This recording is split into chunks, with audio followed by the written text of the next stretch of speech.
Rebonjour et bienvenue dans cette section 2.2 que j'ai pour l'instant intitulée « À garder ou à jeter ». Vous m'en excuserez, je sais que le nom est pas top, ça pourra probablement changer, mais bref. Tout ça pour dire que maintenant, vous avez normalement bien rempli Finari, que vous avez désormais une meilleure vision, du moins une vision centralisée de vos actifs, de vos passifs. Maintenant, la grande question qu'on veut répondre, c'est comprendre ce que vous devez conserver et ce que vous devez jeter. Simplement de comprendre quel actif que vous détenez actuellement est vraiment indispensable et lequel fait du sens encore finalement à conserver. Qu'on soit très très clair, quand on garde un PEA, quand on garde une assurance vie, très souvent quand on est expat, c'est plutôt par habitude que parce qu'on a une réelle raison. Mais maintenant, félicitations, tu as décidé justement de prendre action et tu vas maintenant directement comprendre si garder ces enveloppes fiscales sont réellement efficaces et cohérentes dans ta situation ou alors ce serait peut-être mieux de revisiter et probablement rectifier le tir, les décaisser, les réinjecter finalement dans des véhicules financiers qui seront meilleurs. Donc pour le PEA, les assurances vie, il y a quelque chose de très simple qu'il faut que tu comprennes, c'est qu'en réalité, il y a deux types de questions distinctes, très claires qu'on va venir se poser. Premièrement, il y a la partie de la cohérence au niveau de l'enveloppe fiscale en elle-même. Est-ce qu'elle est encore cohérente et utile à ta situation actuelle? La deuxième distinction à faire est vraiment au niveau des frais qu'on paye versus les rendements, la performance qu'on a en retour. Concrètement, la question qu'on veut se poser, c'est est-ce que les frais que je paye en valent vraiment la peine? Et ce qu'on veut savoir comme réponse, c'est est-ce que moi, en tant qu'investisseur, je suis capable de faire mieux que les frais que je paye actuellement? Parce qu'évidemment, quand on paye pour recevoir un service, dans le cas d'une assurance vie, ce serait de la gestion de portefeuille. La question qu'on veut savoir, c'est est-ce qu'on est capable de faire mieux par nous-mêmes ou vaut mieux le déléguer à des professionnels? Très souvent, la réponse est qu'on est très souvent mieux de le faire par soi-même. Et c'est justement pour ça que vous avez décidé de nous faire confiance à moi et Laith. C'est pour apprendre à gérer votre portefeuille par vous-même pour ne plus avoir à payer des frais de gestion qui ne sont injustifiés. Donc, ce que j'essaie de dire ici, c'est qu'il y a deux distinctions à faire. La cohérence de l'enveloppe fiscale en elle-même et ensuite de ça, la performance des véhicules financiers versus les frais qui sont payés. Dans cette section, en réalité, on va surtout se concentrer à répondre à la première question. On va surtout vous donner matière à réfléchir pour comprendre est-ce que cela fait encore du sens à détenir dans votre situation actuelle. Très souvent, la réponse sera non, mais il y a quand même quelques cas de figure où ça va valoir la peine. Et puis évidemment, pour la deuxième partie, est-ce que vous serez capable de faire mieux par vous-même dans la gestion de vos investissements en obtenant de meilleurs rendements pour moins cher de frais? Actuellement, ça peut paraître très lointain pour vous, mais encore une fois, c'est exactement pour ça que vous avez choisi de nous faire confiance à moi et mon frère Laith. C'est parce qu'à la fin de cet accompagnement, vous vous sentirez beaucoup plus en confiance pour gérer vous-même vos investissements. Et croyez-moi, vous allez voir que c'est beaucoup moins sorcier que ce que vous pensez. Et je suis convaincu que vous allez pouvoir faire mieux que les frais que vous êtes en train de payer pour les performances que vous obtenez. Donc sans plus tarder, on attaque. On va commencer par parler de l'assurance vie française, qui est un produit qui est détenu par énormément d'expatriés, qui est souvent détenu pour aucune bonne raison. Cette fameuse assurance vie française. C'est un des produits qu'on voit le plus souvent avec mon frère dans les portefeuilles, du moins dans les actifs qui sont détenus par nos clients expatriés, simplement car l'assurance vie française est réellement une bonne enveloppe fiscale à détenir et réellement un bon véhicule financier à détenir lorsqu'on est en France, justement car ça a été créé pour un résident fiscal français. Donc c'est vraiment finalement un actif qu'on voit extrêmement souvent, mais la plupart du temps, lorsqu'on vient à s'expatrier, c'est un produit qui est mal compris. Beaucoup de gens vont finalement la conserver pour aucune bonne raison spécifique.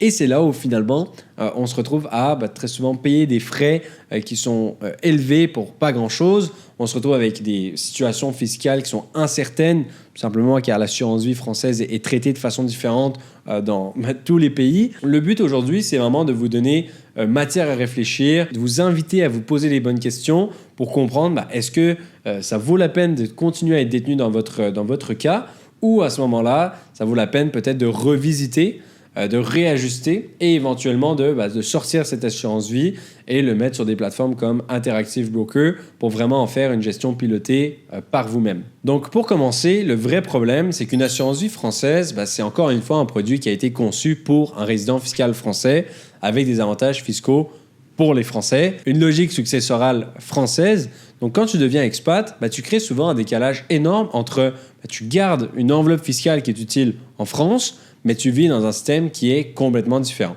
Donc le premier point, c'est justement cette fiscalité incertaine. En France, on ne peut pas dire que c'est incertain. L'assurance vie, c'est même extrêmement clair. Tout ce qui entoure finalement la fiscalité au rachat, comment ça se passe au décès, etc. Tout est extrêmement clair. Mais lorsqu'on s'expatrie, c'est là où finalement notre pays de résidence peut ne pas reconnaître l'enveloppe. Il peut le traiter comme un simple compte d'investissement imposable et tu peux justement te retrouver avec une double couche entre la France et ton nouveau pays de résidence. Et donc la conséquence, c'est que très souvent, le bénéfice fiscal du contrat disparaît car en réalité, tu n'en as plus besoin. Car encore une fois, étant donné que l'assurance vie est un produit, une enveloppe fiscale qui a été pensée pour des Français, pour différer de l'impôt pour des Français, lorsqu'on vient à s'expatrier, qu'on n'a pas forcément de date de retour précise, ou du moins c'est assez lointain, on parle de 7, 8 ans et plus, on va se retrouver à payer des frais qui sont propres à l'assurance vie pour des avantages fiscaux qu'on ne va pas réellement utiliser. Ça m'emmène finalement au deuxième point, au deuxième vrai problème, c'est justement le frais de ces assurances vie, étant donné que très souvent, on va avoir des frais qui sont anormalement élevés, car il y aura des frais sur les versements, des frais de gestion du contrat, les frais de fonds qui sont dans lesquels votre argent est investi. Donc là, tu te retrouves avec plusieurs layers de frais qui sont empilés. Et même si chaque frais a l'air petit, l'impact finalement sur 10, 20 ans est carrément violent sur ton portefeuille. Et ce qu'il faut comprendre, c'est que lorsqu'on est expatrié, le mot d'ordre, en règle générale, c'est flexibilité. Je vois énormément, j'ai rencontré énormément de personnes qui vont passer 2-3 ans en Afrique du Sud, 2-3 ans à Singapour, 2-3 ans, et ils ne vont pas arrêter de bouger.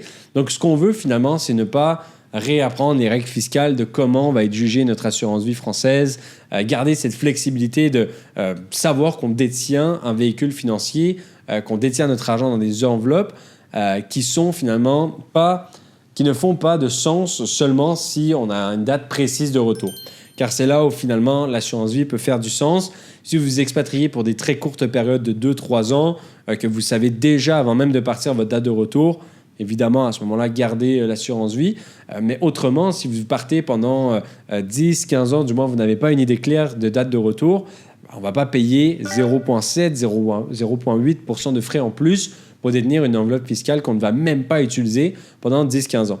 Et ce que je veux que vous compreniez ici, et encore une fois, je ne veux vraiment pas vous faire peur, mais c'est l'impact des frais de gestion sur plusieurs années. Donc, pour que vous compreniez réellement l'impact des frais de gestion sur vos assurances vie, sur vos portefeuilles d'investissement, ce que j'ai voulu vous montrer, en fait, c'est directement disponible sur le site de l'Autorité des marchés financiers du Canada, qui nous donne finalement un outil qui va nous permettre de comprendre l'impact des frais sur plusieurs années.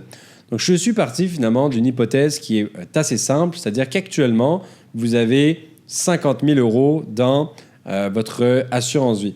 En soi, là, c'est dollars, mais comme vous pouvez comprendre, ça ne change pas grand-chose au calcul. À la fin de l'année, vous investirez 12 000 $. Donc, on va prendre 1 000 € par mois d'investissement. Et vous prévoyez obtenir un rendement de 6%, ce qui est très conservateur. Même si vous avez un profil dynamique, allez voir votre conseiller ou du moins vous êtes au bon endroit parce qu'on peut aller chercher plus. Et vous payez des frais annuels d'environ 2%.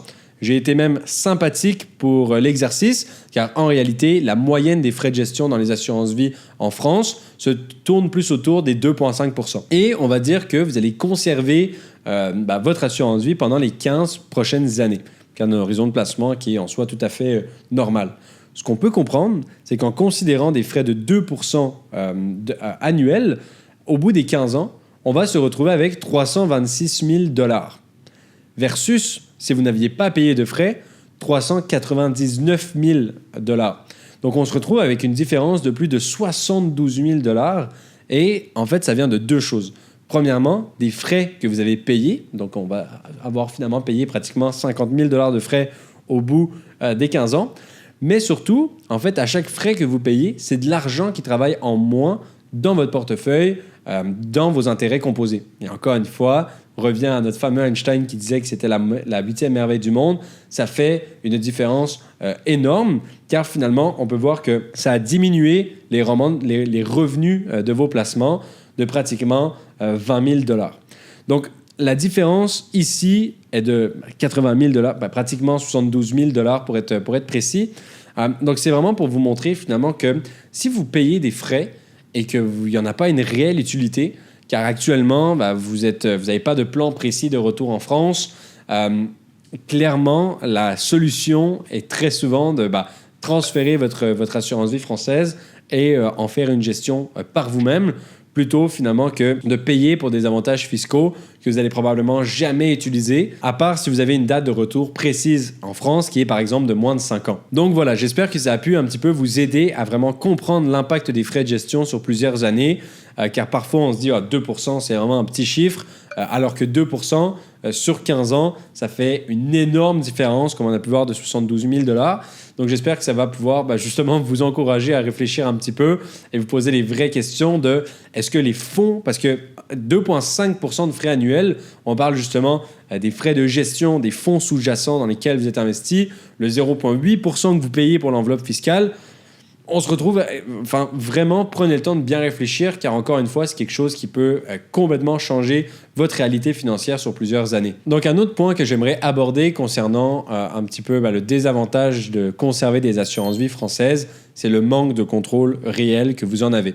C'est-à-dire que si actuellement votre assurance vie est à la banque ou est avec des fournisseurs d'assurance vie comme AXA par exemple, tu ne peux pas investir comme tu le veux.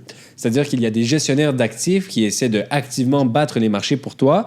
Et spoiler alert, la majorité du temps, ils n'y arrivent pas. Et très souvent, en fait, ce qu'il se passe, c'est que la banque va te donner accès à un univers d'investissement qui est très limité.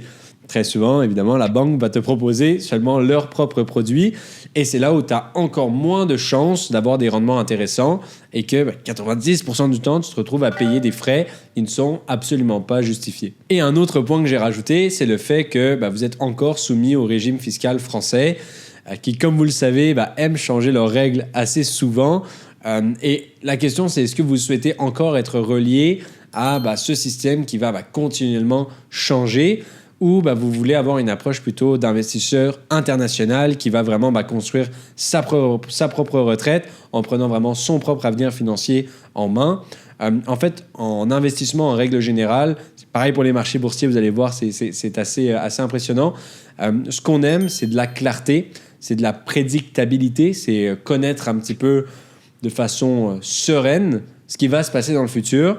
Et selon moi, ou selon finalement nos associés, nos recherches, conserver des produits qui sont encore soumis au régime fiscal français peut comporter des risques simplement car c'est des réglementations qui vont pouvoir changer dans le futur. Donc si vous n'avez pas encore une fois une bonne raison valable de conserver ce type de produit, il n'y a aucune raison que vous n'en fassiez pas la gestion par vous-même. Un autre point, c'est qu'en fait, j'ai pu remarquer que la plupart des assurances vie que j'ai pu analyser pour mes clients vont être énormément investi sur des fonds euros. Et en fait, les fonds euros, c'est souvent présenté comme des placements qui sont plus sûrs, mais en réalité, c'est surtout de la sécurité psychologique, parce qu'en fait, de manière générale, les fonds euros affichent des rendements beaucoup plus faibles. Et pourquoi ? Simplement parce que la majorité de la croissance mondiale, économique et technologique se fait aujourd'hui aux États-Unis. Ce sont des marchés qui concentrent l'innovation, la productivité et la création de valeur. Donc, avoir une exposition à l'Europe et à certains marchés émergents, c'est sain et logique dans une allocation. On n'est pas contre d'avoir une exposition au marché européen, mais avoir une trop grande partie de son patrimoine, une trop grande partie de son exposition au marché boursier sur des fonds euros, c'est littéralement exclure les véritables moteurs de croissance mondiaux. Parce que, encore une fois, les fonds euros ne t'exposent pas à l'innovation, aux grandes entreprises technologiques, aux dynamiques de croissance structurelles et ils te protègent surtout contre la volatilité à court terme, mais au prix d'un énorme coût d'opportunité sur le long terme. Et c'est là le vrai problème, c'est que le fonds euro, ce n'est pas un actif stratégique de croissance, c'est vraiment un actif de confort psychologique. Il va te rassurer parce qu'on te le vend comme quelque chose de safe, mais il n'est pas là pour vraiment construire ton patrimoine. Donc, en résumé, un fonds euro, oui, ça équivaut à de la stabilité apparente, mais en réalité, les marchés d'actions mondiaux, comme le S&P 500 ou le MSCI, ce sont vraiment eux qui concentrent finalement la création de la richesse réelle. En résumé, les fonds euros, effectivement, ça équivaut à une stabilité qui est apparente, Mais la vraie vérité, c'est que les marchés d'actions mondiaux comme le S&P 500, comme le MSCI, c'est eux qui vont réellement créer de la richesse sur le long terme. Et oui, la sécurité sans croissance, ce n'est pas de la sécurité patrimoniale, c'est littéralement une lente érosion de votre capital. Et donc pour finir, on va très souvent parler de l'assurance vie pour la succession. Énormément de personnes qui vont garder leur assurance vie pour leur succession. Et à ce niveau-là, pour être vraiment franc, c'est du cas par cas. Si vous avez des doutes qu'il faut conserver votre assurance vie ou non pour des questions de succession, je vous invite directement à nous écrire pour avoir vraiment une réponse personnalisée. Mais en règle générale, en expatriation, tu peux avoir une résidence fiscale autre que la France. Et donc à ce moment-là, à ta succession, ce sera traité de façon complètement différente. Comme on a pu voir juste avant, aux États-Unis, au Canada, en Angleterre, très souvent, les comptes d'assurance vie sont littéralement traités comme des comptes titres classiques.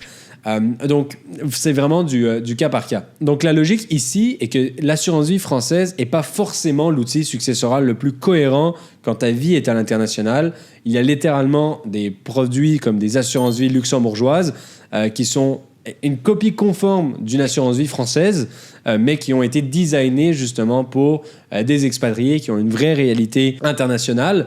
Donc si vous comptez éventuellement passer vos vieux jours ailleurs qu'en France et que vous conservez une assurance vie française pour des questions de succession, si jamais vous arrivez à décéder ailleurs qu'en France, ou du moins que votre résidence fiscale n'est pas en France au moment du décès, c'est là où finalement ça peut être traité de façon complètement différente, avec des règles fiscales qui vont être du cas par cas, vraiment par pays, alors qu'une assurance vie luxembourgeoise qui est par exemple basée à l'île de Man, c'est un cadre juridique qui est clair, qui a été conçu pour l'international de base. Donc ici, j'ai voulu quand même énumérer les cas où détenir une assurance vie française, du moins la conserver, pouvait se défendre. Si par exemple vous êtes une personne un petit peu plus âgée qui prévoyait un retour en France total, c'est-à-dire que votre résidence fiscale redeviendra la France pour votre retraite et pour vos vieux jours. À ce moment-là, évidemment, ça fait du sens, étant donné que c'est un super outil pour la succession en France lorsqu'on est résident fiscal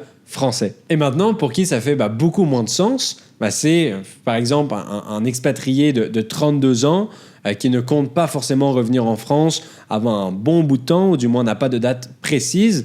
Dans ce cas-là, l'assurance vie française devient souvent incohérente avec la stratégie globale, car encore une fois, elle a été construite pour les résidents fiscaux français, avec une logique de retour ou d'ancrage en France, alors qu'un profil de quelqu'un qui a 32 ans, qui est expatrié, qui n'a pas forcément de date de retour, lui, généralement, ce qu'il cherche, c'est une vraie flexibilité internationale, c'est une vraie performance, c'est une vraie croissance finalement de ses actifs, c'est une structure multidevise, c'est vraiment une vraie portabilité mondiale et c'est une simplicité opérationnelle de ne pas avoir à se poser la question « Ah là, je vais redéménager, comment mon nouveau pays de résidence va à ce moment-là juger mon assurance vie française ?»